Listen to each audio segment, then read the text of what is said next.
Dance, baby, dance like the world is ending. That song's called Nights of Shame by AWOLNATION. Link's in the description, and it's appropriate for what we're doing here. It's an 11-minute song. The good part's at like 4 minutes. It's got like 3 different segments that sound totally different. And at about 4 minutes, he starts rapping. It's a feel-good song. Dance to it. It's for this time that we're going through.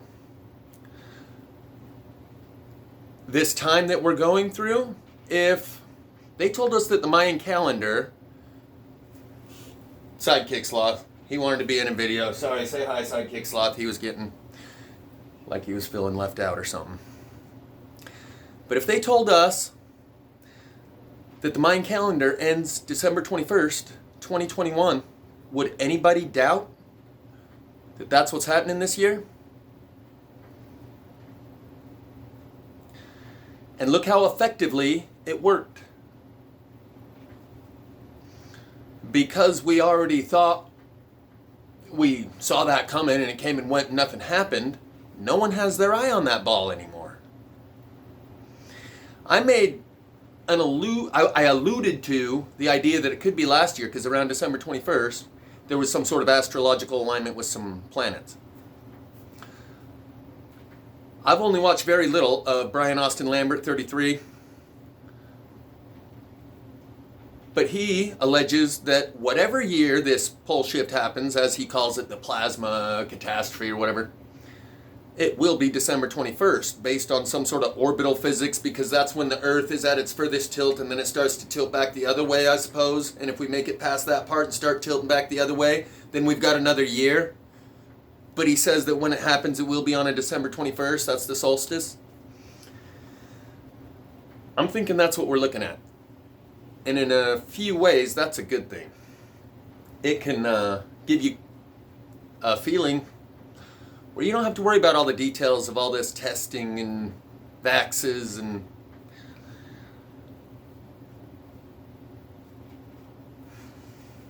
I'm pretty sure that's what's happening, guys. And if we make it to Christmas, I'll make a video recanting this. It's not a prediction. I'm not certain of it.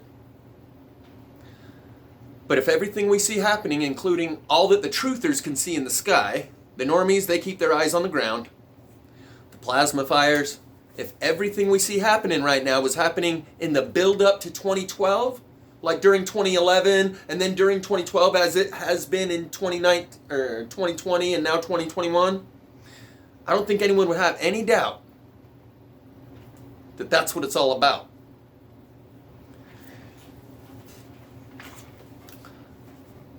Link in the description from Mr. MBB333 is where he calls us all biological antennas. Again, he's used that term before.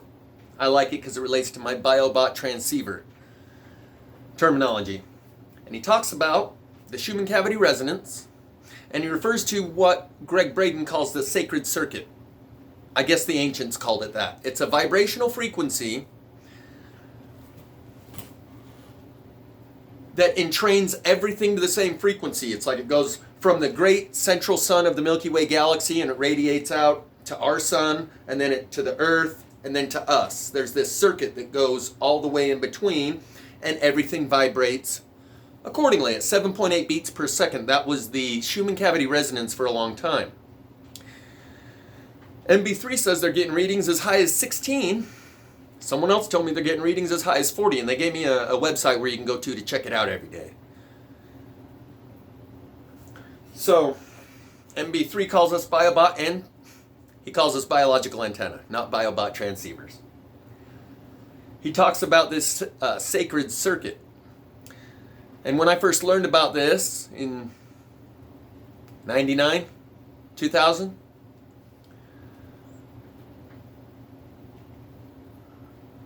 Greg Braden says, well, that's okay. If everything's changing vibrational frequency and the Earth changes its vibrational frequency, and therefore so do the trees and the rocks and everything else, well then why wouldn't we just naturally resonate to this new frequency?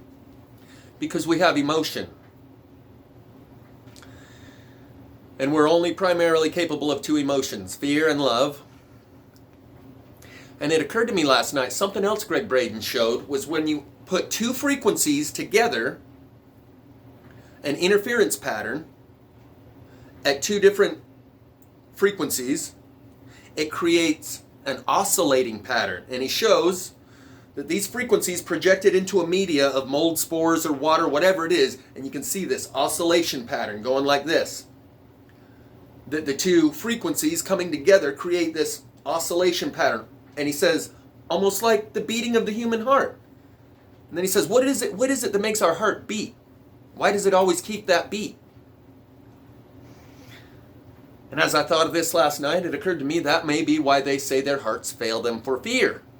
Your fear is what keeps you from just resonating naturally to the new frequency.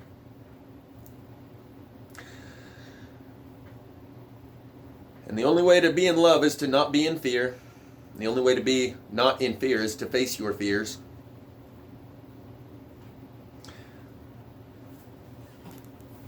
I'm going to go over some of my other stuff. We'll come back to that, I'm sure. The sun tunnel. When I said I know the sun is a portal, not necessarily true. I know from the video and the photographic evidence I have remaining that there is a portal that opens up in alignment with what appears to be the sun. It appears they open the magnetic field in order for these craft to transit through that hole in the magnetic field. Maybe they put a satellite up, or a sun simulator, or whatever, and they open up this hole in the magnetic field to allow the craft to transit through it in alignment with the sun so you don't see it. But it doesn't necessarily have to be in alignment with the sun. Potentially, these types of holes in the magnetic field that can be opened up could appear all over, simultaneously, hundreds of them around the world. Imagine that.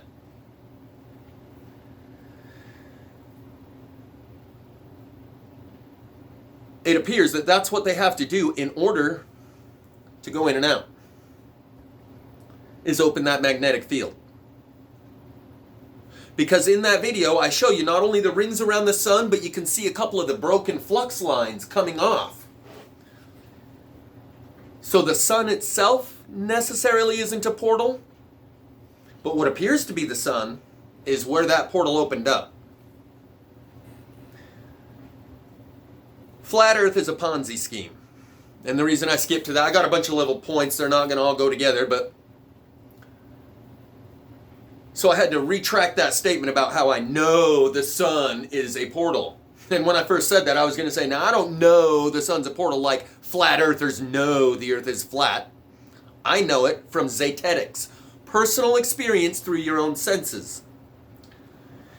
And the reason I think flat earth is a Ponzi scheme, regardless of whether or not the earth is flat, even if the earth is flat, flat earth movement is still a Ponzi scheme. And the red flag is the way people act online regarding this subject. To anyone, like the other day I catch a comment, someone's like, "You're talking as if we're on a spinning ball," right? That's one of their famous ones. Other people are like, any of these YouTube channels like Marfugal or whatever, a lot of them show a globe. Anyone who shows a globe is a shill. These people that talk and act like that have bought into a Ponzi scheme. A pyramid scheme. Multi-level marketing, where you get your friends to be downlines, right? We've all seen this multi-level marketing business model. Let's just take the product Zija. My parents bought into it for a while. You buy the product and then you start selling it to all your friends and family and you tell them how great it is and that they could become a distributor also. And they could start all their downlines and get all their friends and family buying it. And any one of them could sell it. The only one that's buying it are the people selling it in a Ponzi scheme. The original investors make their money off of the newer investors. And those investors make their returns on the even newer investors, and they're all investing in something where there is no underlying product. The reason they buy into this or invest in something where they don't really understand the marketing, the product, they say, all these people, oh, this guy, he invested and he's already tripled his return on his investment. Oh, really? Yeah. You too? Yeah. How much are you investing? I put it all in. Everything I own, I put it into this business. Oh, wow, it must be a great product. I'm going to buy into and start selling it. And that's how a multi-level marketing Ponzi scheme works. But eventually, people figure out there's no underlying product of value. The only people buying it are the ones that are trying to sell it in a multi-level marketing Ponzi scheme. So, to the person who's considering investing, they look at all these people and it's based on hype and conviction. In this flat earth movement, 90% of the people that say, oh, I'm a flat earther and you're a stupid ass if you don't know the earth is flat, they didn't take their time to take the steps in between. They jumped from one conclusion to the other. Trick me once, shame on you. Fool me twice, shame on me for allowing you to fool me the same way the second time that you did the first time. These people, by appearances, 75% of the truther community is flat earthers. Because the 2% or 5% or however many it is, come in the comments section so hard with such zeal and excitement. That's what a Ponzi scheme and multi-level marketing business model is basically about. The excitement and the hype and the buzz that you can build around it to where a person buys into it even though they don't see the underlying product. They see how certain all these people are that it's a great product and I made all these returns on investment. And they buy in because of the hype. Because the people selling it to them are so certain with such conviction that this is the best product you've ever had. In a business sense, and in this, it's like the piranha economy. All wealth is knowledge, all economic growth is learning. So this concept is a form of learning and knowledge, and in that way you can make this comparison about wealth and superimpose the business model of multi-level marketing in an actual economic setting with this flat earth movement. People buy into it just like investors buy into an actual product for monetary value. Flat earthers buy into this idea of flat earth not because they did the research and came to that conclusion. They jump from one conclusion straight to the other and then tell anyone else, you're talking like it's a spinning ball. If they, who come in the comments section like that at you, did their own research, asked the questions, they never had a time period where they were, I don't know. They went straight from, I know we're living on a globe to, I know we're living on a flat earth, and they jumped from one to the other. They jumped to that conclusion. And anyone that they see taking the steps in between, I'm thinking about it, I'm taking it into consideration, I'm open to the idea. No, you just jump over here, don't think for yourself. If you don't know it's a flat earth, you're a dumbass. And the hype around it should be your first red flag. They're as bad as the Q-tards, if not worse. So I was open to the idea. I got an excuse. My world was shattered in 7 different ways. My worldview.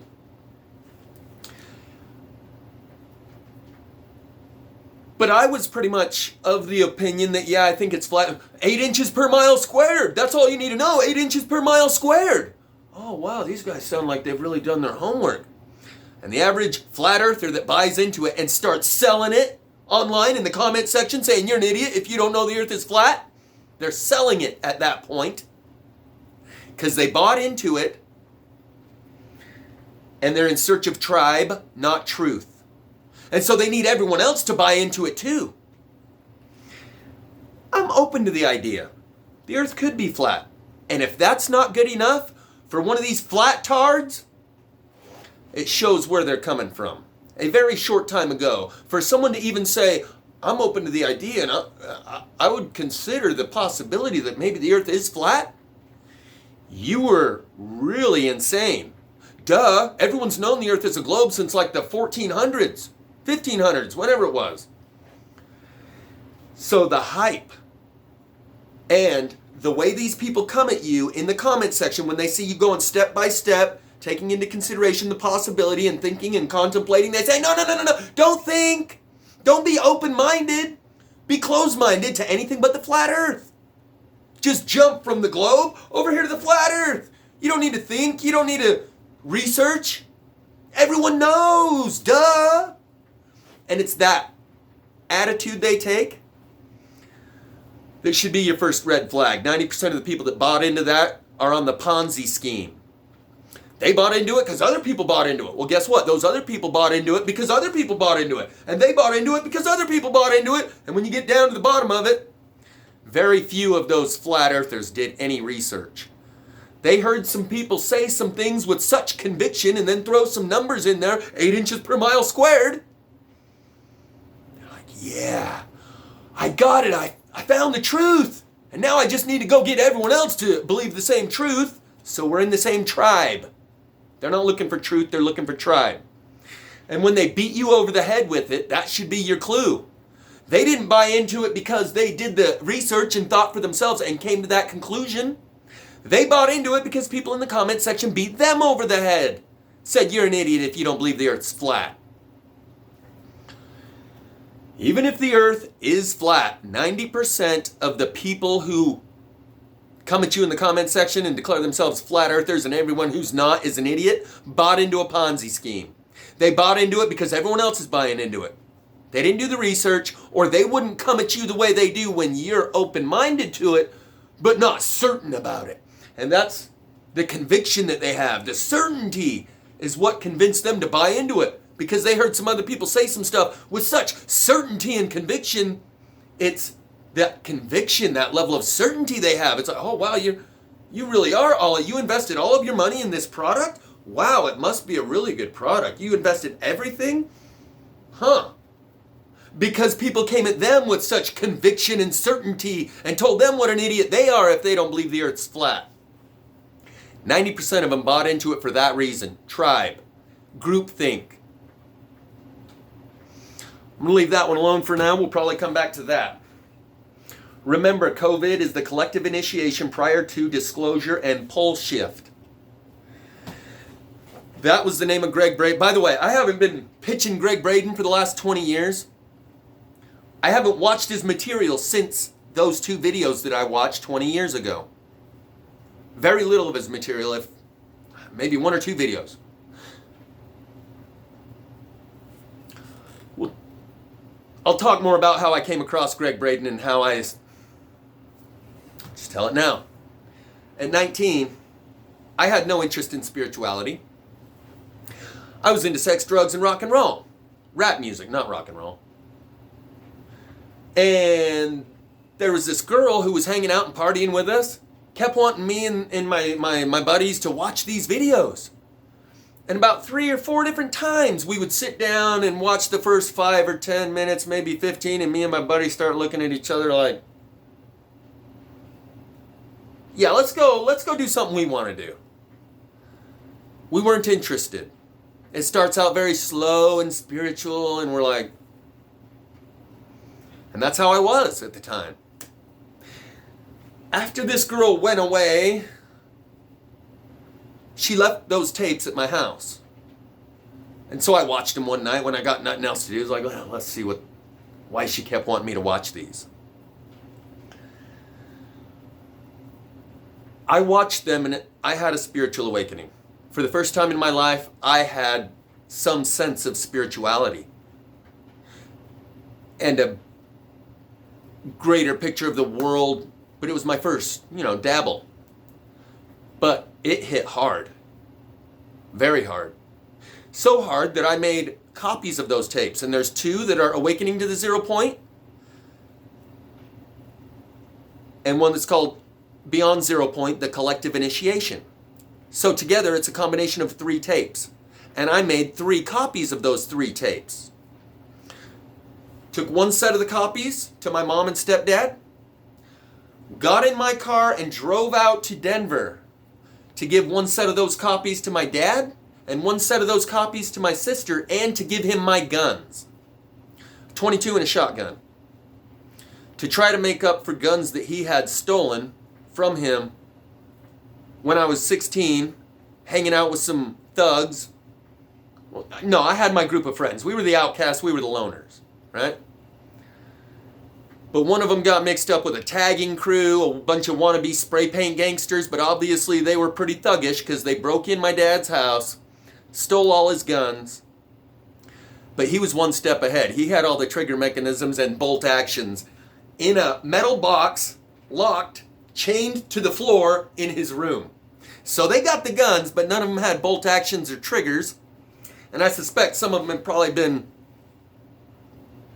used in crimes and probably recovered by the police since then. My point is, when I went to Colorado to give my dad a copy of these tapes and my sister a copy of these tapes, I also delivered a letter. And I don't remember exactly what that letter said.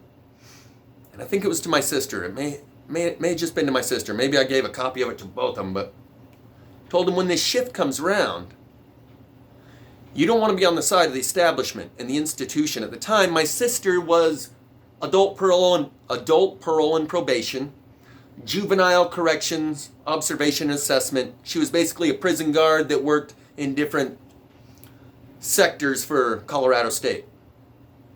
And that after this shift takes place, someone like me is more likely to be in a position of authority, like what you now see a politician doing. And at the time it may have seemed like such a delusion of grandeur, it was like, huh? Now it doesn't seem so far off.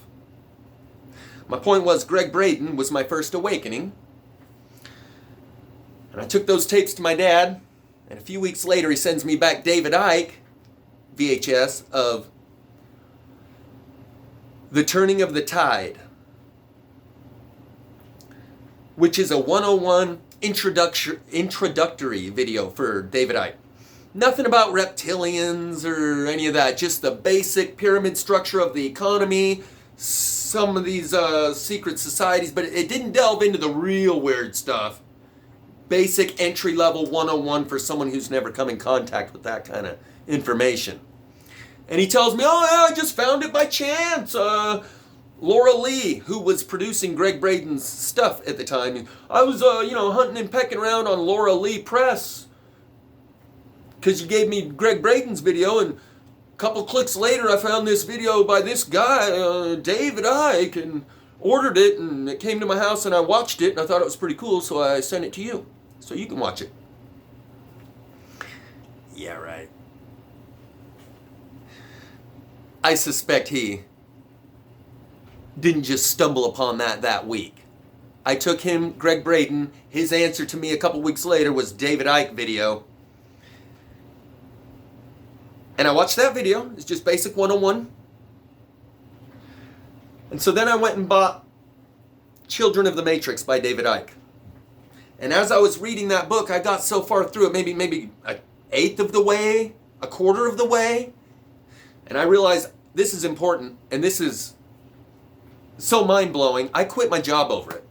Told my boss I got something else I need to do that's a greater priority. I just really need to focus my attention on this. And he's like, okay, well, it's been nice having you or whatever. I quit my job to finish reading that book, which is a good thing. Because had I not, that was in 2000. Had I not, by the time 9/11 hit, I wouldn't have known what a false flag was. So it was detrimentally important, more so than keeping that job, that I read that book. And it was also a good thing that I had found the spiritual side before I was introduced to the dark arts and the dark part of this reality and stuff like that. My point is, for the last 20 years, I haven't been preaching Greg Braden, and watching all of his material. It was a set of 3 videos 22 years ago that have kind of sat on the back burner. At the time, it was a total spiritual awakening for me. Sat on the back burner, and suddenly a year or two ago, this stuff starts flooding back to me. The collective initiation is what we are now going through.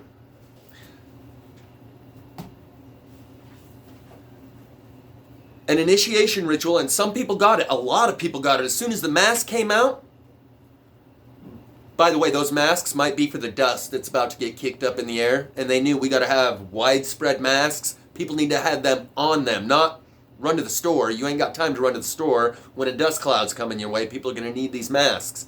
That might be why. But the collective initiation, Greg Braden's explanation of it was some stuff about geese flying together and they get 70% further when they fly in a V. It sounded like some really spiritual, cool thing. He didn't mention nothing about trees burning from the inside out and the rest of what's going down here. But a collective initiation is what we're going through, and it doesn't mean everyone's getting initiated. In the military, fraternity, sorority, street gang, or secret society, they all have an initiation ritual, and it involves break you down, build you back up. The Rise of the Phoenix, the song Whatever It Takes by Imagine Dragons, break me down, build me back up, do whatever it takes. In a sorority or fraternity, they call it hazing the new pledges. Lick my boots, pledge! In the military, they call it boot camp. You worm, you scum, you ain't shit. And they show you that you're not what you thought you were. Break down your self-image in order that you can rebuild it up as one of us within this new group that you've just been initiated into. In a street gang, guys get beat in and girls get sexed in. Part of it is demoralization and humiliation. So that's what we're going through right now, is an initiation ritual. And when his videos are titled Awakening to Zero Point and Beyond Zero Point, the Collective Initiation, 0 point is referring to the magnetics, and that's why we're seeing everything we're seeing. The weakening magnetic field, fluctuations in the magnetic field, create a surge in ground current, trees burning from the inside out. We're in an initiation phase. In order to introduce us to the greater world at large.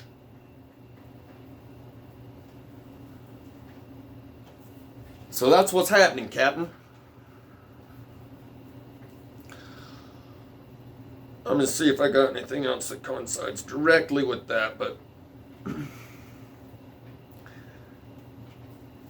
Deadeye Customs recently said something that I haven't said in a while, but said quite a few times back in the day.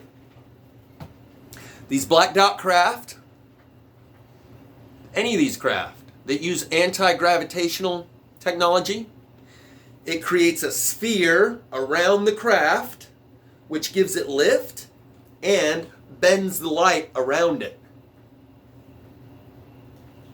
One of these craft was going through the sun tunnel. In fact, 4 of them were. 2 were right here next to the sun, just a circle with a dot in the middle. 1 was over here in the clouds, the Death Star, and the one down here that was a triangle with a circle around it.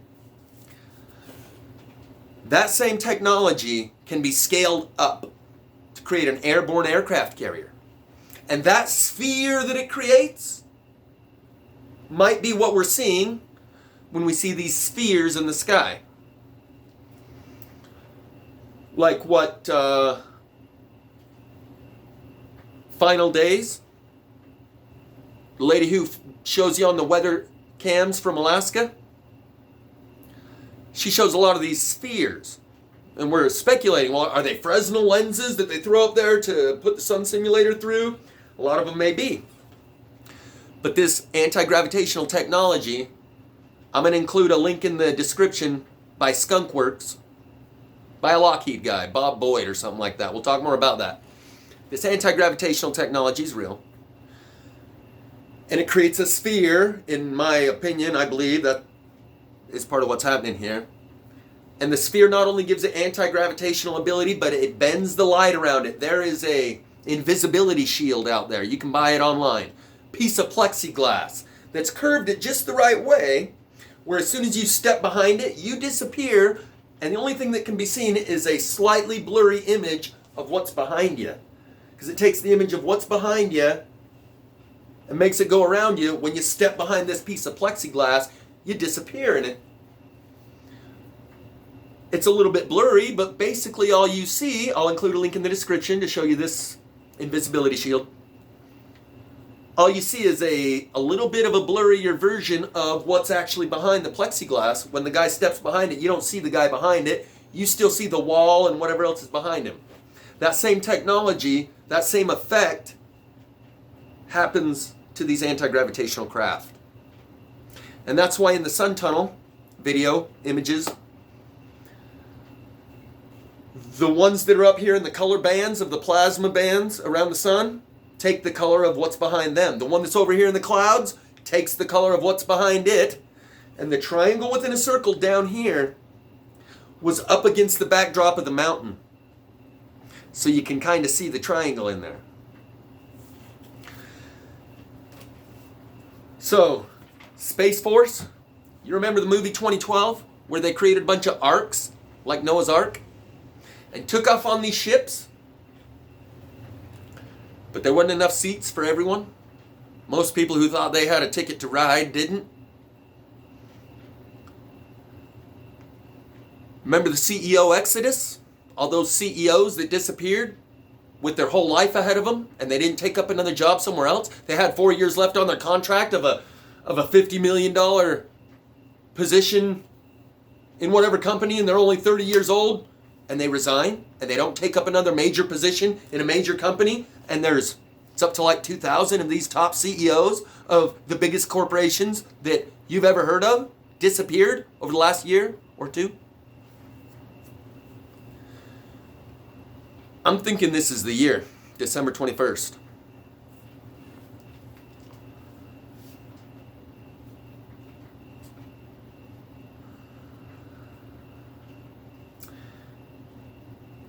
Man-made climate change might be a concept that was pushed to get you to buy into for a long time for the same reasons that they want you to believe it's man-made lightning and man-made directed energy weapons.